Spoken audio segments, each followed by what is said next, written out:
Well, I'm not an expert. I'm not an authority. I'm someone who has been a murderer for almost 20 years. Maybe I should have killed 400 or 500 people, then I would have felt better. People say Ted Bundy didn't show any emotion. There must be something in there. I showed emotion. You know what people said? See, you really can get violent and angry. Welcome to the Squonk The Hag, a podcast about murder, mystery, the supernatural, and even a conspiracy or two. Dun, dun, dun. My name is Mo. And I'm Kraken. Welcome on in, guys, to another episode of the Squonk The Hag, and tonight's story is It's a Krakow tale. It's a Krakow tale! Yeah, you sound excited, but like, we know how Krakow tales go. Okay, for those who do not get to hear the pre-edited version, this is the 6th attempt to start the show tonight. Yeah. Because we are ultimate and utter professionals. We're gonna have to condense all of the trimmings, like the little intros before the intros, and just throw them all into one big compilation and just upload it at some point. I don't know. That's probably going to be longer than all of our episodes combined. Multiple blooper episodes. They cut out so much stupid stuff. Oh my god. But it's gold. It's just we have to trim it down for the appropriate length. This is true. All right. Anyway, so tonight is a Krakow tale, and you are going to be telling us about the Kushtaka? The Kushtaka, yes. We're going all the way back into Alaska again. I know one other Krakow tale was the village at Anjikuni Lake. And we know how well that one ended. Now we're going to talk about the giant Alaskan sea otter. I love otters. I don't think you want to meet this sea otter, but okay. Does it have the little feeties and the big fluffy nose and the little ears? It swims on his back and it holds rocks on his belly, and then when he sleepies, he holds hands with other people so he doesn't get lost. Let's go with that, and then just don't worry about the description that I'm about to read. Because the one I'm going to read here in a bit it's going to be fine. Big fluffy sea otter. Yeah, because that's exactly what it is. Big, friendly, fluffy sea otter. Yeah. Anyway, you're about to find out just how non-friendly this sea otter is.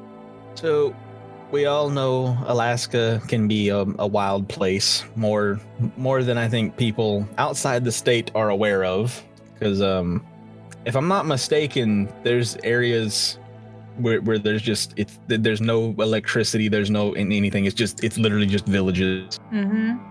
And I know so I used to watch Top Chef all the time, and the one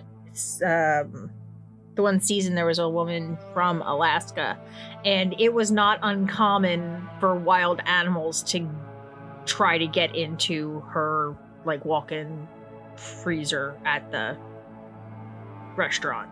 So like she would have like bears and moose trying to get into her restaurant to get the food. It's not horrifying at all, because moose are totally friendly and polite, and you can just walk right up to them. This coming from the guy who said he could ride a moose? I wouldn't worry about it. It's fine. You said that Mounties ride moose and that you could do it. I mean, I say a lot of things, half of which I don't remember, so...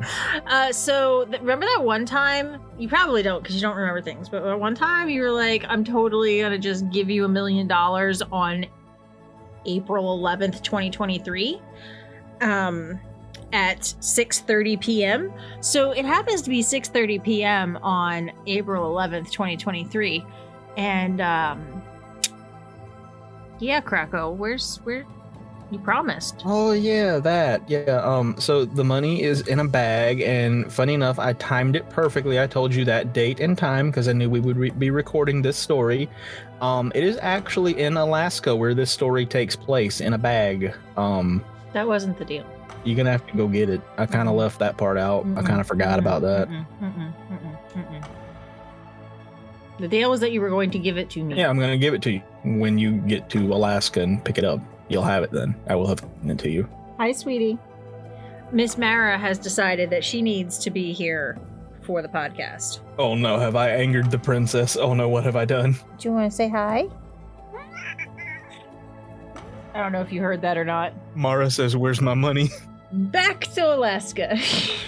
Back to Alaska, the wild wonderland that is Alaska, because nothing creepy comes out of Alaska, not at all. Yeah. What could possibly be up in the undiscovered wilderness? Well, with this wilderness comes many tales of the weird and supernatural. The indigenous tribes of the area have lots of stories about spirits, terrifying things walking the shores and deep forests. So today we're going to go deep, we're going to trek deep into those stories and take a look at the legend of the Kushtaka.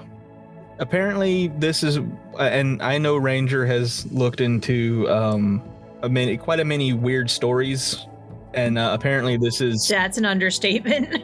Yeah, and apparently this is one of the stranger stories that they've come across, so that's a little concerning. The things that Ranger has seen, and this is one of the stranger ones, I'm a little concerned. But it's also interesting, supposedly, so we will see. But the Kushtaka come from the Tlingit and Chimshian tribes of the Pacific Southwest.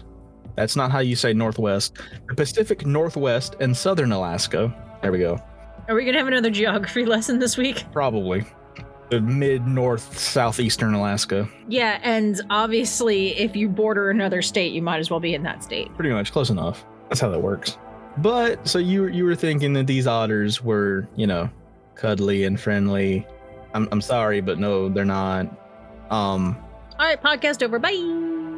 Oh, no, you're going to stay and get the full description. Cute, cuddly, furry ears, little hands. Yes, those are otters, but in these stories, the Kushtaka are shapeshifters. They can take the form of a man or of an otter. Some stories say they can take on any form of otter they choose, but some say they can only shapeshift into one kind of otter. Other stories say they can also transform into a large, hairy humanoid figure resembling a giant sea otter. So kind of a cross between a sea otter and a human, I would guess. So is it like a mermaid where it's like an otter bottom and a human top? Or is it like an otter? It's just a large man walking around with the head of an otter. With human legs? The way it's described as... So is it like Bigfoot with an otter face? That's what I'm guessing. Whenever I hear large, hairy humanoid figure resembling a giant sea otter, I'm assuming a person that resembles an otter. Unlike their furry, cute animal counterparts that Mo wants to hang out with, the Kushtaka are bad news. They're known to prey on those who are drowning or lost near the coasts and rivers. And they have a fondness of children and are said to lure them close with their playful otter-like appearance, only to grab them and drag them into the water. Still wanna go hang out with these? Well, I will say that otters are known to be assholes, so I'm not surprised that You're just like, this still sounds like an otter. Yeah. But they're still cute. Okay, but according to some stories, and I don't think otters can do this, some stories state that they can also mimic the sound of babies crying or a woman screaming to lure people close. I don't know about that, but there was an otter at the Georgia Aquarium the other year that when she swam, so she was swimming on her back, she was just going around the pool, chilling, and she had her foot in her mouth. Mm-hmm. And people asked because there was an employee there who cares for the otters, a zookeeper. And they were like, why is she chewing on her hand? And he's like, that's the otter equivalent of sucking her thumb. She just was swimming around. Just shove your whole hand in your mouth. Fair enough. Stuck it on her paw. It was the cutest thing ever. And she so one hand, she had her hand in her mouth, and then in her other hand, she was holding a little ball, like a little blue ball, it wasn't like a dodgeball. It was like maybe 4 inches around, but it was like a toy. And she was just swimming with her toy, sucking on her foot. That's just Krakow in the bathtub, stuck it on his thumb with his little toys.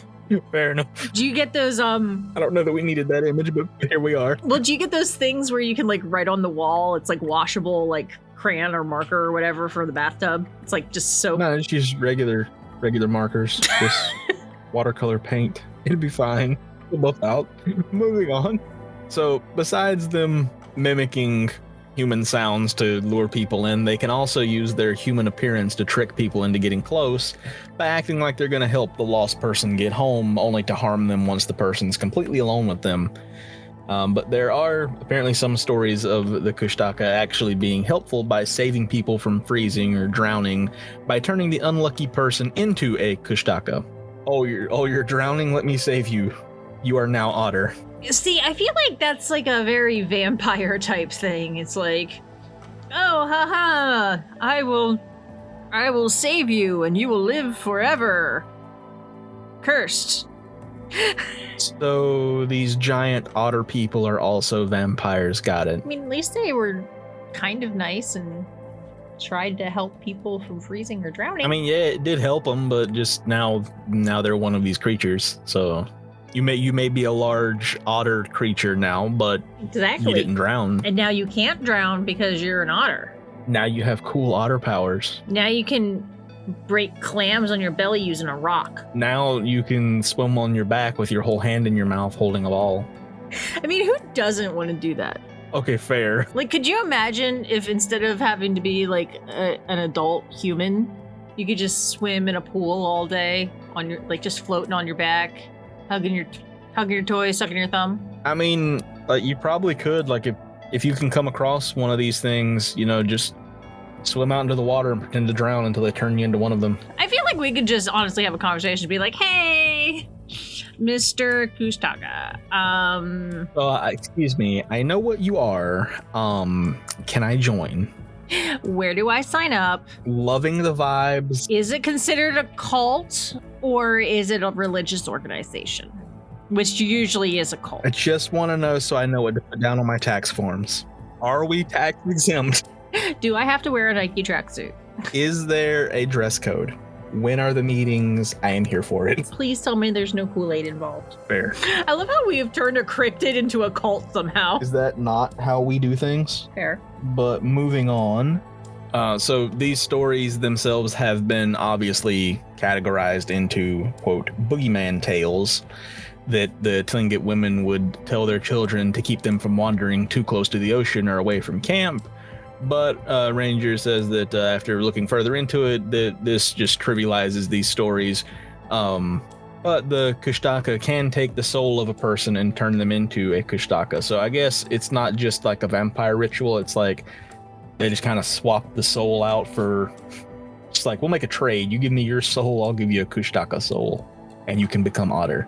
It's just a simple trade. That's how that works. Yeah, and I feel like with stories like these, the big ones that get to the moms using them to scare their children, they do kind of just like take parts of it or soften certain things or whatever. I'm sure there are some people who don't have a problem just going up to their child and being like, all right, Timmy, if you go near the lake over there, a giant otter man is going to come out and take your soul and turn you into one of them. It's just the way it is. True. And I could see kids being like, I want to be a giant otter. That would be me. Let's go! Like, yo, you mean I get to be an otter and go live in the ocean? Let's go. Especially if you're a kid. Like, I wouldn't be like, oh no. I'd be like, heck yeah. Be going and hunting this thing. Just full on Lord of the Flies, just all the village children just grabbing like spears and just in nets and fishing nets and walking out into the forest like, I'm gonna trap this thing. But with them doing this soul swapping ritual thingy, because that's what we're gonna call it. So eloquent. Yes. Am good with words. Sure. I do English well. We'll just go with that. Yeah, we're just gonna go with that. That's fine. Krako does English well.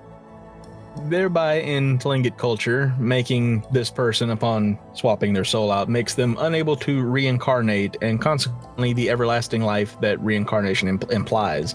So, those that believe in reincarnation, this happens to you, you're stuck like this, pretty much. So I can see that being a downside. There is no returning from otter. Unless you just enjoy being an otter that much, then it's like, all right, I have what I want, it's fine. Well, and if the Kushtaka are like immortal or something like that, then Who needs reincarnation? You can just be an otter. Oh wait, that's a dolphin. I mean, they make squeaking noises like that too, so I mean, it's close enough. Yeah. You scream. Doesn't that just sound wonderful? Just like no thought, just swim on back, eat foot, and scream. You forgot hold toy. No thought, smash clam on tummy, hold ball, eat foot, and scream. So now I have a wonderful picture to paint for you to use your imagination. It's just like reading Rainbow. Yeah, except it's really horrifying. Take a look in It's a adult book. reading Rainbow. Wait, that's a different kind of reading Rainbow. I take that back. No, Krakow, no. Let's not go there. No. Let's not go there. Krakow, no. No. Krakow, no. And everybody is now scarred. Everywhere, it's fine. Now you know what. Now you know how Mo feels all the time. But so now we can imagine what an encounter with the Kushtaka might look like. So you're walking through your village, or hunting in the woods, or fishing by the sea, and a man or group of men approach you. These men look just like kinsmen, and you don't have a clue that they're really Kushtaka. They might ask you to come with them hunting or fishing. Seeing as you know them, you unwittingly agree and pay the price. As once all alone with them, they descend on you, and in some cases, these malevolent creatures appear when you're lost or injured and claim that they intend to rescue you, usually in the guise of friends or family again. But they always lead you deeper into the wilderness and either tear you to pieces or turn you into a Kushtaka. And as Ranger says, that's scary. Well, the tear you to pieces part is scary, yes. I mean, we don't know what these things look like. If they look like otters, then if they look like an otter like we're thinking, then it might not be so bad. But Yeah, I guess. depends on what kind of, like, what, you know. Yeah, if they're like Squonky, I wouldn't want to be turned into a Kushtaka. But if it's literally just a little otter that gets to lay on his back and swim all day long. Did you just refer to Squonky as unpleasant, and I am supposed to be the Squonk? I am offended. You chose the name. Okay, fair. You're right. I'm still offended.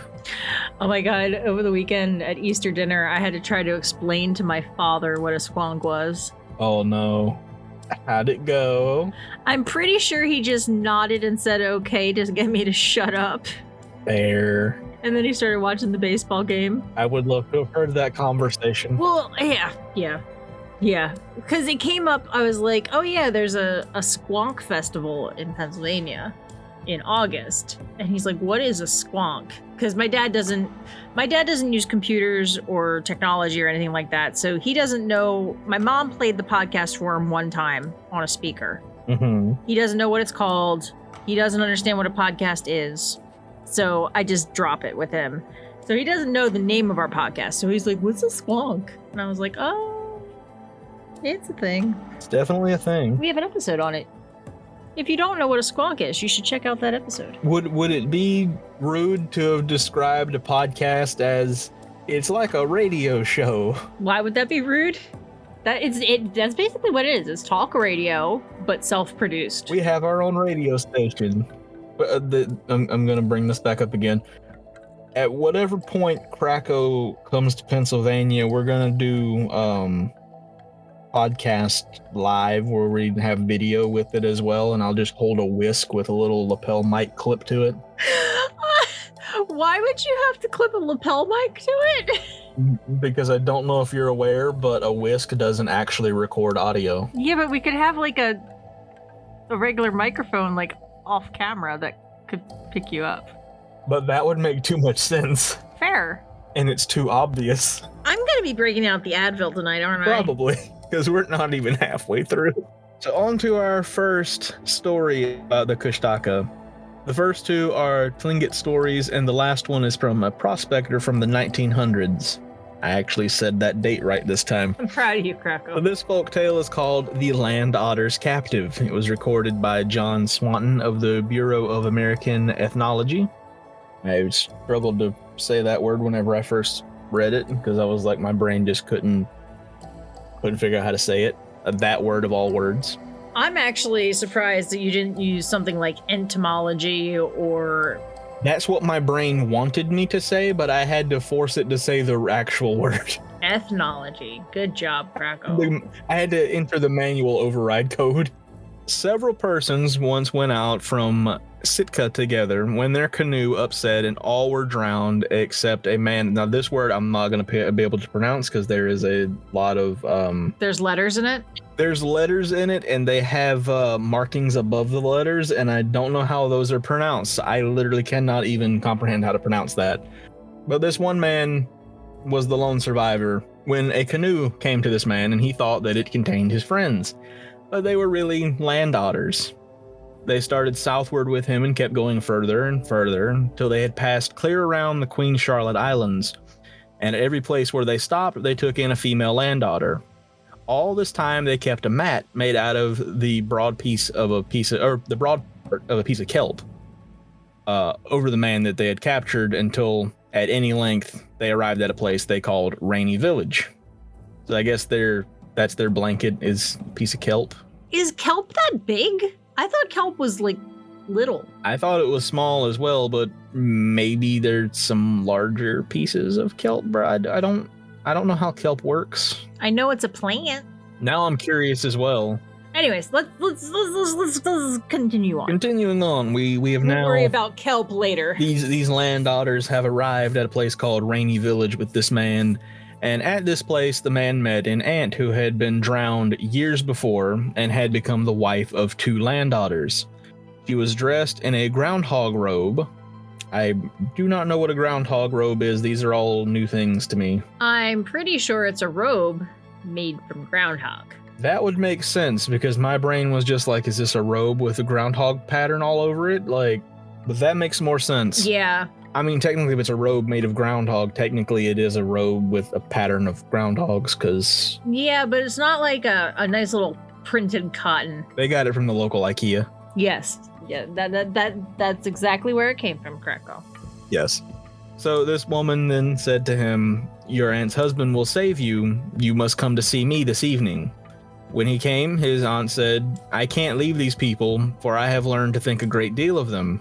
Afterward, his aunt's husband started back with him, and they didn't camp until midnight. Their canoe was a skate, and as soon as they came ashore, they would turn it over on top of him so that no matter how hard he tried to get out, he couldn't. They just trapped the man under the canoe. Did they, sit on him or something? Because I feel like a canoe, it's not light, but you should have been able to get out of there. I would think, but it also says... their canoe was a skate, so is that I don't know how canoes work other than one normally thinks of as a canoe. I don't know if that's a different type of canoe. I don't know. Yeah, for me a skate is like an ice skate, so I don't think they were in an ice skate. I don't think they were. Either way, this man could not escape this canoe. So in making the passage across to Cape Amani, I know that's probably not right at all, but from there, they worked very hard, and shortly after they landed, they heard the raven. They could go only a short distance for food. When they first started back, the woman had said to her husbands, don't leave him where he can be captured again. Take him to a good place. So they left him close to Sitka. So then he walked around in the neighborhood of the town and made the people suffer so much every night that they couldn't sleep and were determined to capture him. So they fixed a rope in such a way to ensnare him, but at first they were unsuccessful. Finally, however, they placed dog bones in the rope so that they would stick to his hands. Dog bones apparently being the greatest enemies of the land otters. I don't know if that means that they're attracted to dog bones and like a snack, or... So when you say dog bones, do you mean dog treat milk bones, or do you mean the bones of dogs? This being a remote village, my mind immediately thinks bones of dogs, but I could be wrong. It could be a bone you would give to a dog. That's what I thought, but I was hoping you would say... Yeah, I was hoping it would be the other, but being a remote village, that's the first thing I thought of. That, or it could very well just be a bone that you would give to a dog. True. Could be one or the other, because they would still have dog bones, it just wouldn't be like milk bone, it would be literally just an animal bone. Yeah, after they would hunt for food and then, clean the meat and the hide and all that stuff, and they'd have bones, and they could give those to the dogs. So maybe that's what it is. Yeah, it is actually, looking on here through the rest of the story, it is some sort of animal bone, whether it is literally a dog bone or an animal bone that you would give to a dog. Either way, the point of these words, they were broken up, it seems, and made into sharp points, because you would step on them, and yeah. Because later on it says that late that night, the land otter man tore his hand so with these bones that he sat down and began to scream. And while he was doing this, they got the rope around him and captured him. And when they got him home, he was at first very wild, but they restored his reason by cutting his head with the dog bones. Ew. Because that's how you calm people down. I mean, yeah. Like, when I have a bad day at work, I'm just like, hey, Chris, can you cut my head open with some dog bones? Works every time. But apparently he was probably not so far gone as most victims, and then they learned what had happened to him. So after this time, however, he would always eat his meat and fish raw. Once he was among the halibut fishers, they wanted very much to have him eat some cooked halibut. He was a good halibut fisher, probably having learned the art from the land otters, though he didn't say so. They just assumed that they're the ones that taught him how to fish so well. But for a long time, the man refused to take any, but at last consented, and the food killed him. Did it kill him because it was cooked, or was it poisoned? That's just where that story ends, so it's implying that the food killed him because it was cooked, but there's not really an explanation there, so who knows? I would imagine that if they're taking care of this man and trying to, sort of rehabilitate him, that they're not going to poison him if he's not being a problem. See, I was thinking that the fishermen were like, this dude's a weirdo. Let's get rid of him. Well, I mean, if he's a good halibut fisher, then that's good for the village, because even though he eats them raw, True. That doesn't mean that everyone True. else has to. I mean, it would be kind of nice to have the land otters be friends with the people of the villages, because then it's like those are helpful fishermen. Mutually beneficial. Yes. You catch us fish, we leave you alone, you leave us alone. It's all fine. It's all good. Everything's fine. So our next story has an interesting name. It is called The Land Otter Son, and it is from the same text. There was a great famine at Sitka, and all people went halibut fishing. Then a certain man went with his wife to the mouth of Redoubt Bay, and he had prepared barks some time before, and when they got to this place, they made a house out of them. They fished there for a long time, but caught no more than 1 or 2 halibut a week. And so by the end of 2 months, they had very little to live on except shellfish and other things that they found at low tide, which I can't imagine you find many good things at low tide, but Yeah. Usually it's just empty shells. I guess they're out here eating shells. Yum, calcium. Anyway, one evening, they caught a small halibut at their fishing ground. They cooked a piece of it and put the rest on a drying frame in the brush house the men had constructed outside. And the next day, they heard a noise there as if something were being thrown down and moved around.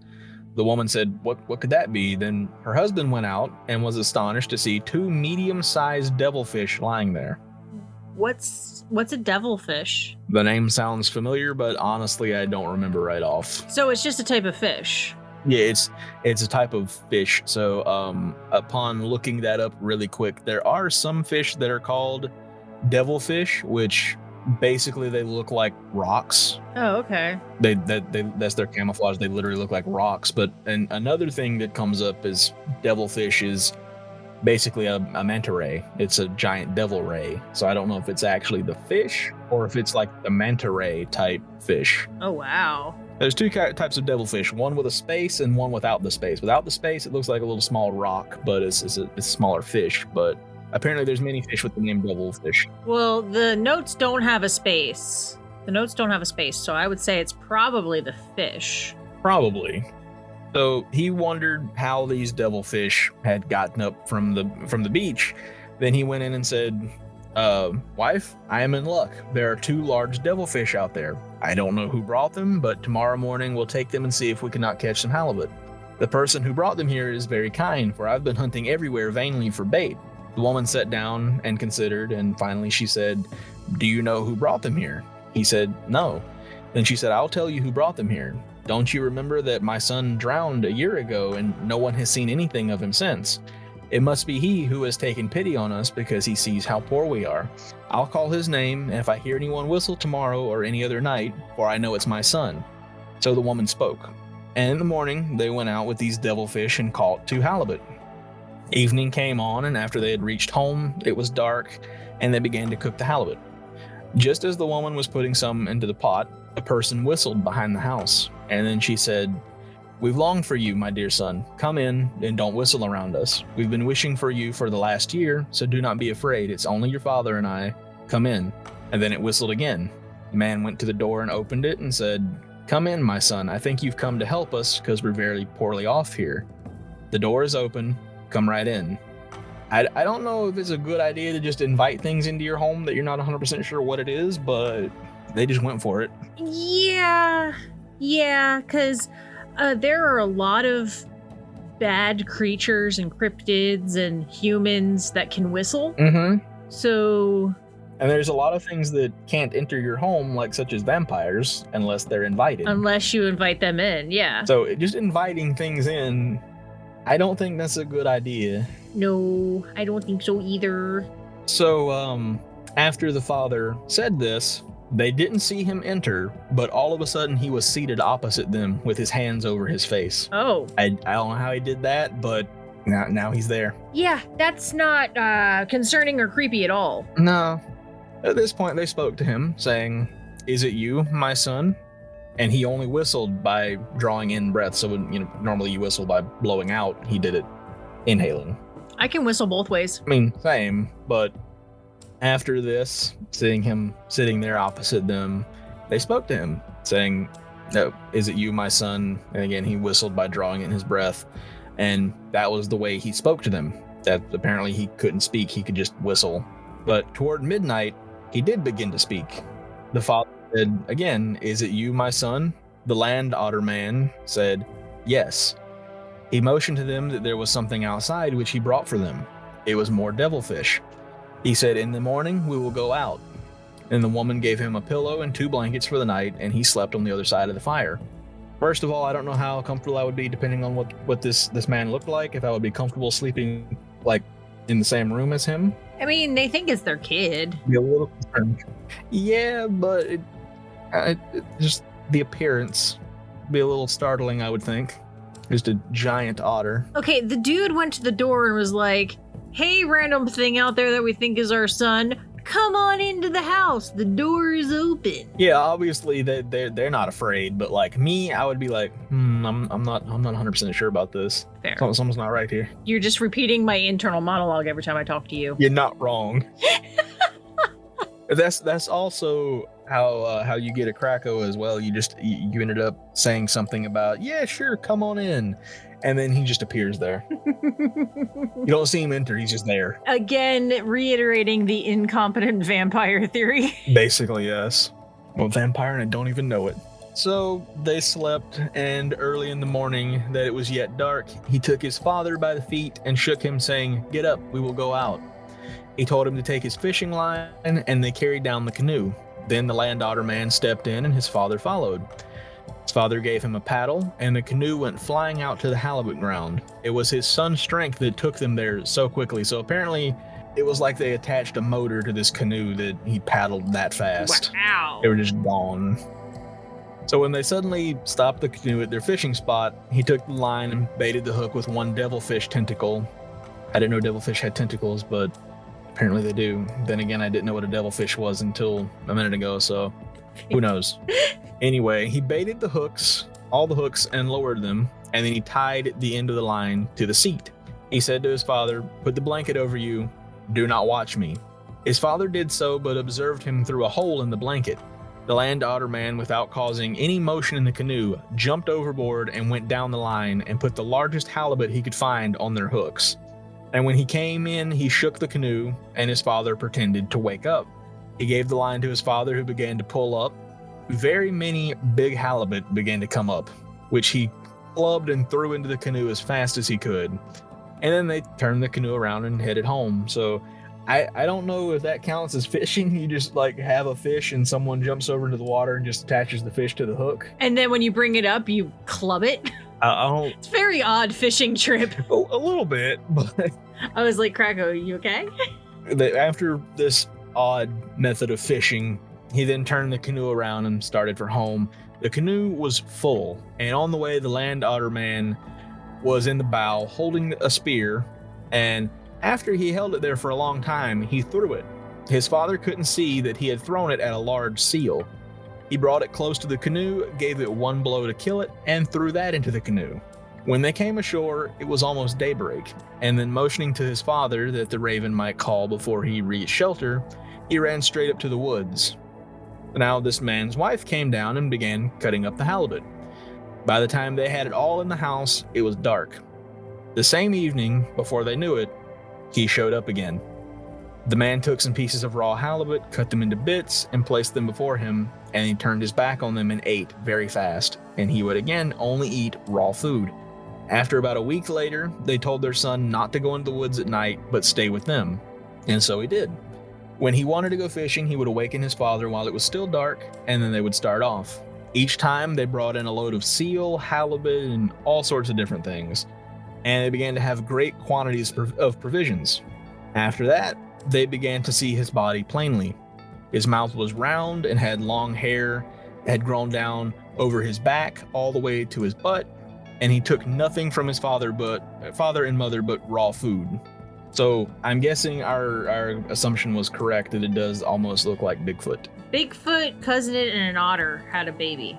That's an image. You're welcome. Thanks. Anytime. Sometime after, they began to pack up to come to Sitka. He now talked to them like a human being and always stayed with them. He helped load their canoe, and his father gave him a paddle. Then they set out. The land otter man in the bow. That is a mouthful, by the way. The land otter man. The land otter man who had an otter box. My God. It's okay. He's friends with Jeff. He just has his like little otter box and like the belt holster. Do we have a new cryptid? What is his name? Leonard. Wait, what? Leonard. Leonard and Jeff. Fair enough. Leonard and Jeff. It's now a thing. It's now a thing. Leonard works for the Otterbox company. He's really worried about cell phone safety, guys. His whole thing is he demonstrates how tough their phone cases are by trying to break it on his tummy, but he can't. Oh my God, how cute is that? Oh my God. Let me show you. Here's your traditional phone case. Snap, just like that. Gone. Otterbox? No, nothing. I love it. I love it. All right, so they're in the canoe. They set out for Sitka. Land Otter Man is in the bow, his father's in the stern, and his mother between. When they came to, this is going to be interesting here, Pavarotti Point, the woman saw the shadow of her son's arms moving, and his hands, which held the paddle, being invisible. She said to her husband, "What's the matter with my son? He doesn't seem to be paddling. I can only see his shadow now." So she moved forward to see whether he was asleep or had fallen into the water, and her son wasn't there. The blanket he had around his knees was there, but he was gone. She said to her husband, "Your son is gone again," and he replied, "I can't do anything more. He's gone. How can I bring him back?" So they went on to Sitka, and when they got there, they reported all that had happened, and the father said, "My son helped us. Just as we got around to the point, he disappeared out of the canoe." So his friends gave a feast for him. His father's name was, if I pronounce it how it's spelled, it's Saki, but I know that's not it. It might be. I mean, it could be. I don't know. I doubt it. Yeah, I have no idea. But, and I'm not going to see, Ranger, why would you do it to me? You know good and well I cannot pronounce these Alaskan village names. This is exactly why Ranger did this to you. Exactly. Well, there's the place where they fished for halibut in here, but I have no idea where to begin with that. So. Saki E. Saki ED? Duh? It's SAKI. But there's a lot of hyphens and stuff in there, so.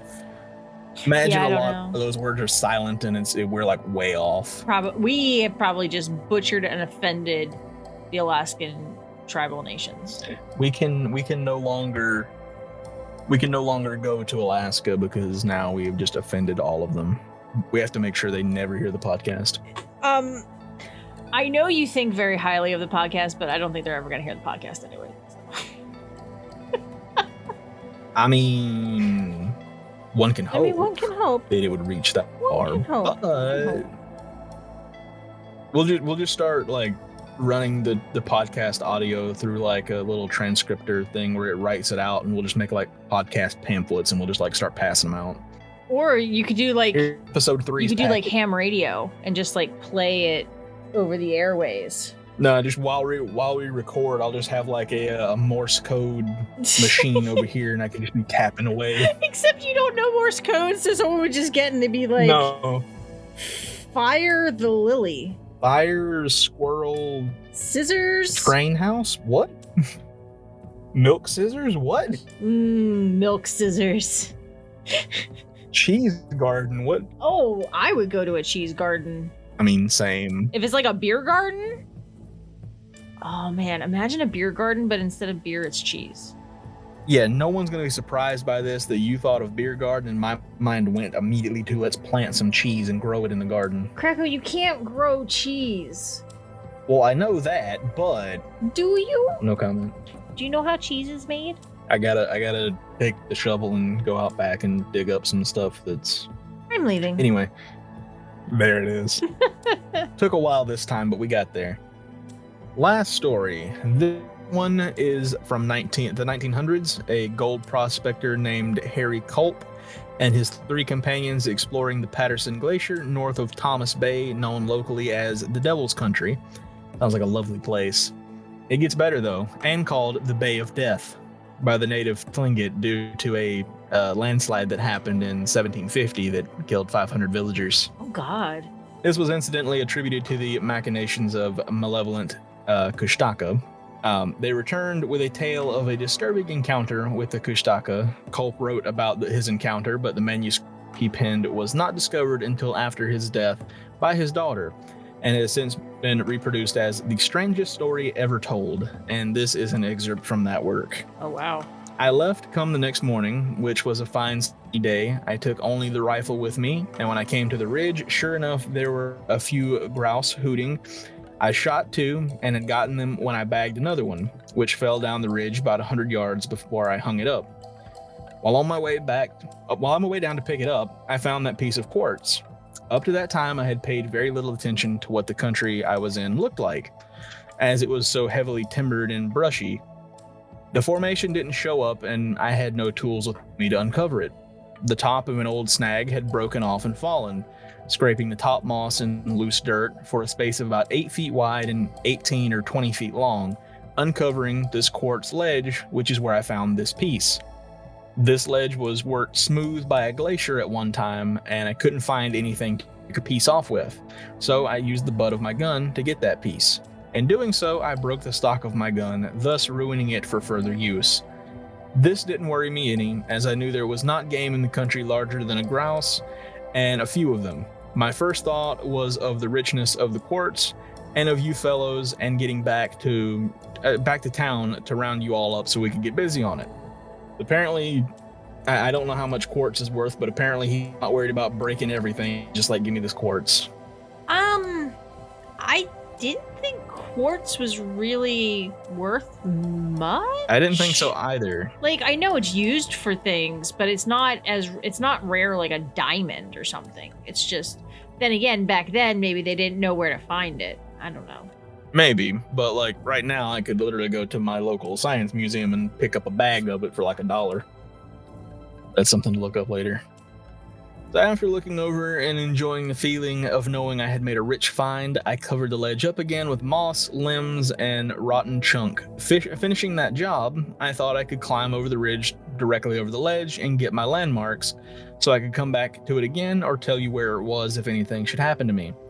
This I did, climbing straight up over the ledge on the ridge till I reached the top, which was about 600 feet above where I had found the ledge. I looked down below me, picked out a big tree with a bushy top, taller than the rest, and about 50 feet to the right of the ledge. Looking over the top of this tree from where I stood, I could see out on Frederick Sound, Cape of the Straight Light, the point of Vanderput Spit, or Point Vanderput, and turning a little to the left, I could see Sukhoi Island, Kodiak, from the mouth of Wrangell Narrows. Satisfied with that, I turned half around to get a backside on some mountain peaks, and lying below me on the other side of the ridge from the ledge was a half-moon lake the Indian had told me about. Right there, fellows, I got the scare of my life. I hope to God I never see or go through the likes of it again. Swimming up the ridge toward me from the lake were the most hideous creatures. I couldn't call them anything but devils, as they were neither men nor monkeys, yet looked like both. Wait, does he not know what an otter looks like? I'm guessing not. Otters and monkeys don't look the same. No, but humanoid, hairy creature.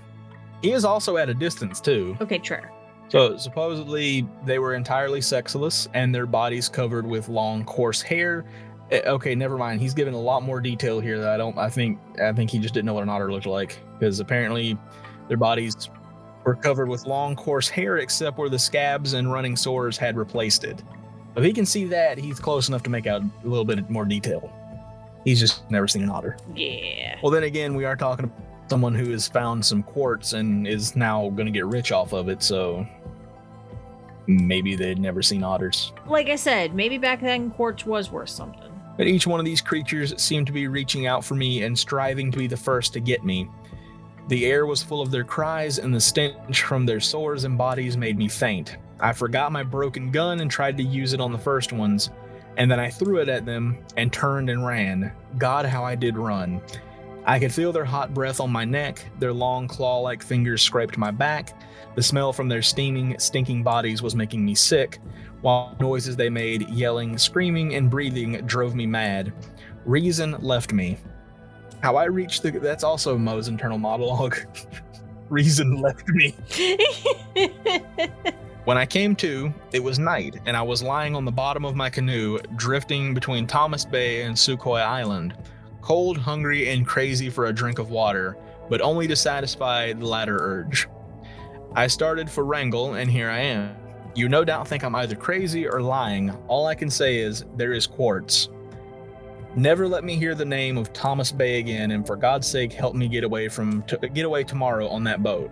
Sounds like he had a great day. Yeah, it sounds like just a wonderful day.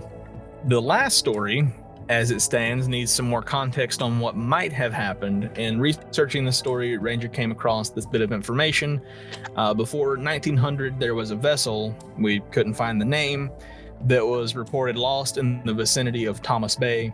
And it also documented that vessels of Chinese immigrants were shipped to Alaska in the late 1800s and continued until 1910 to work in the salmon canneries. Many of these people were goat farmers in their homeland, and it just so happens that mountain goats are plentiful in Thomas Bay.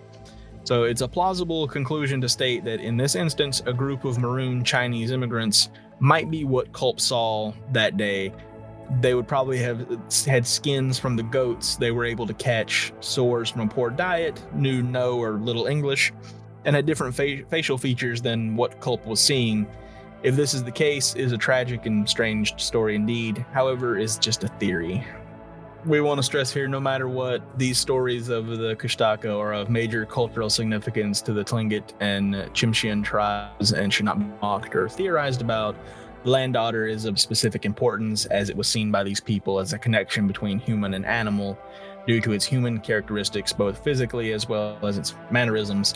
And the Kushtaka represents a symbolic link between the living and the dead. The most significant confrontation with truth, reality among traditional societies is death, how you die, when you die, where you go when you die, or cross-culturally fraught with significance. In a harsh environment like the Alaskan wilderness or coast, death comes suddenly and unexpectedly. Bodies may never be recovered. Tlingit treatments of corpses is cosmologically significant, that they believe with proper preparation, a dead person's spirit is reincarnated back into the clan lineage, and an unrecovered corpse presents a significant liminal problem. So does the Tlingit individual who disappears in a blizzard or drowns at sea get reincarnated despite lack of proper ceremony? We don't know. The problem is solved by saying that the unrecovered fatality has gone to the land of the otter people. As such, it is wise to give those stories due respect and have reverence for other people's beliefs.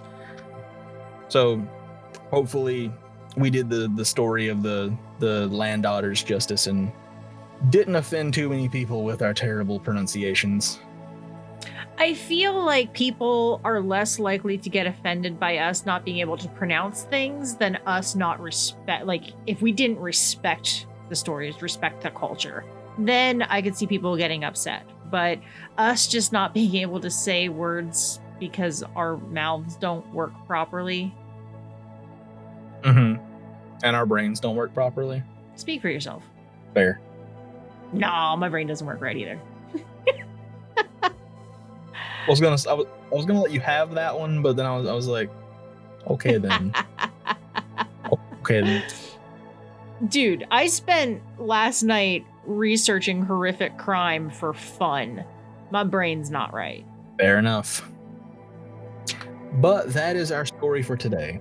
But thank you for the story this week, Krakow. Thank you to Ranger for researching it. Yes, thank you, Ranger, for giving me more words I can't pronounce. Yeah. Well, I didn't. So you were saying how they sound horrific, and like, yeah, supposedly they might kill some people, but I don't think they're as scary as you were saying they were gonna be.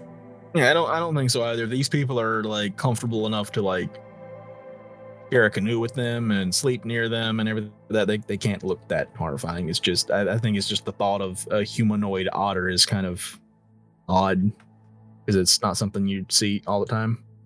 Alrighty, well then we are gonna wrap up here. Thank you guys so much for listening, and one more time, thank you Krakow, thank you Ranger. It was lovely as always. Well, I don't know if lovely is the right word. I say everything is lovely, so very interesting. I always love hearing stuff like this. So thank you guys, and we will see you next time. As always, make sure to check out our website for all the show notes, sources, and more information at thesquonkandthehag.com. And don't forget to like, subscribe, and bonk the notification bell to get alerts for new episodes and content. All right, Krakow, you ready? Okay, bye.